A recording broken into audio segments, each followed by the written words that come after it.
The island of Molokai, with less than 8,000 residents, is known today as the most Hawaiian island. For years, through hard-fought activism, the residents of Molokai have held back the destructive overdevelopment that has come to ruin other Hawaiian islands. Today, Molokai Ranch, a foreign corporation and the largest landowner on island, wants to develop 200 high-end luxury lots on Molokai's untouched southwest corner, known as La'au Point. Through the promise of job creation and the setting aside of large portions of land for a private land trust, the ranch has coordinated what it calls a community-based master land use plan.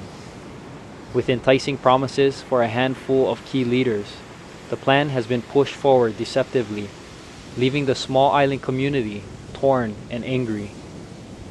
The majority of Molokai residents, however, have made it clear at every step of the process that they stand firmly against the development. This video is evidence of the community's opposition. This is a map of the current ownership of Molokai Ranch. It's 65,000 acres. The purple is proposed to be in the land trust. The thing about the La'au Point development is that it funds the land trust.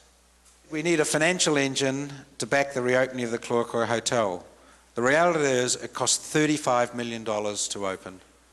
And we firmly believe that the only way to fund that is a development of up to 200 lots at La'au Point.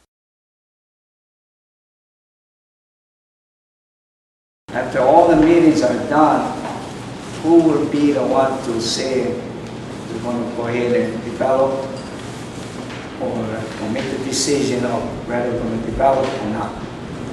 My opinion is that it has to be the community.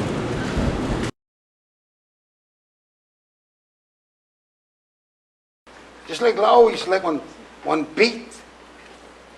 Before, the beat was jobs. Jobs, but they don't can sell like a beat no more. Because everybody lost a job. Hey, tell me who on Molokai can afford $1 million house a year? $1 million homes brings $1 million people, and $1 million people brings $1 million avenues. And that's going to change our island and our lifestyle. We'll have plenty of rich people, millionaires who are living on one end of the island.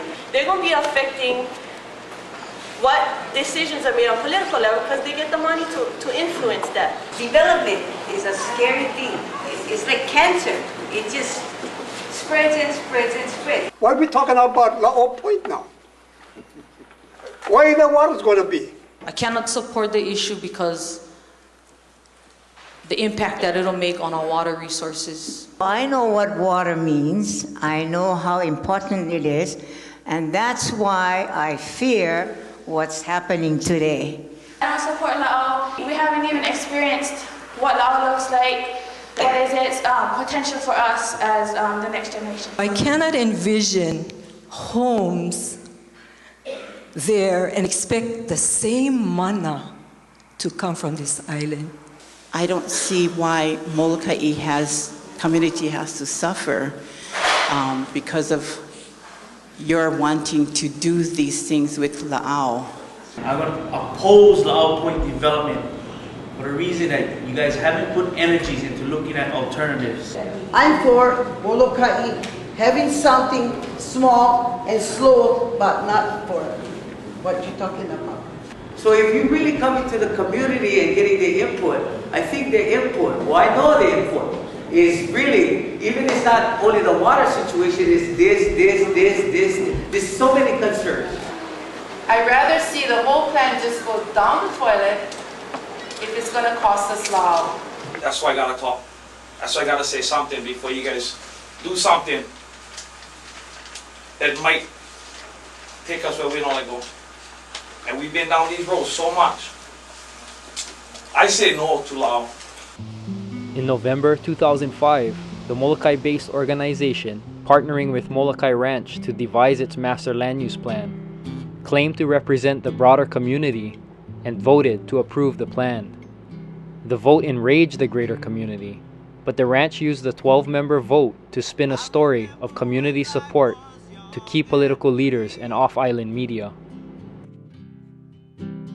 In the summer of 2006, a second round of community input was triggered when Molokai Ranch, proceeding with its development plans, began drafting an environmental impact statement to submit with its rezoning application.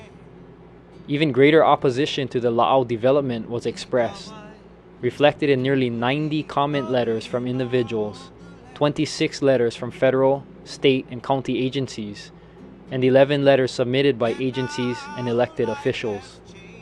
This made up an unprecedented amount of testimony, conveying serious concerns with the impacts of the development plan. We gotta save more water and we gotta save more land. I can remember all the old days. My father would teach us of our Hawaiian ways. In an act of solidarity and protest, Molokai residents spent the summer of 2006 putting up a traditional Hawaiian campsite and began the occupation of La'au Point. Over the past year, hundreds have walked the 3-mile trail to show their opposition to the Molokai Ranch plan and as a testament to their love for the rugged beauty of the La'au Point coastline. Teach your children the old Hawaiian ways and keep Molokai, Molokai. January 2007 saw even greater evidence of the community's opposition to the development. A record 1,284 Molokai residents cast their ballots and voted key development supporting members out of the organization that approved the ranch's plan in 2004. Amazingly, the voter turnout for this event was larger than that of the general elections.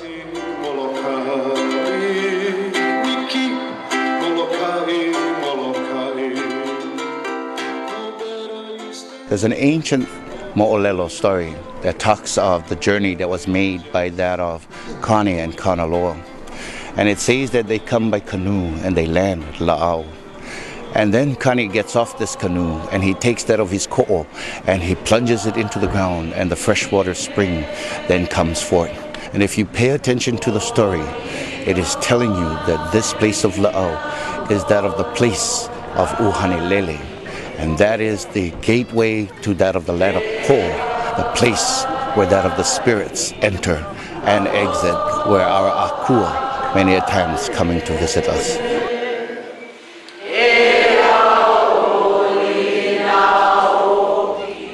Despite indisputable concerns and large-scale community opposition to the La'au Point development, Molokai Ranch continues to push their plan forward. The Hawaii State Land Use Commission now holds the power to stop this development by denying Molokai Ranch's rezoning application. We must hold the state accountable for making the right decision and not allow it to be blinded by the corporate-funded political strategies employed by Molokai Ranch and its allies.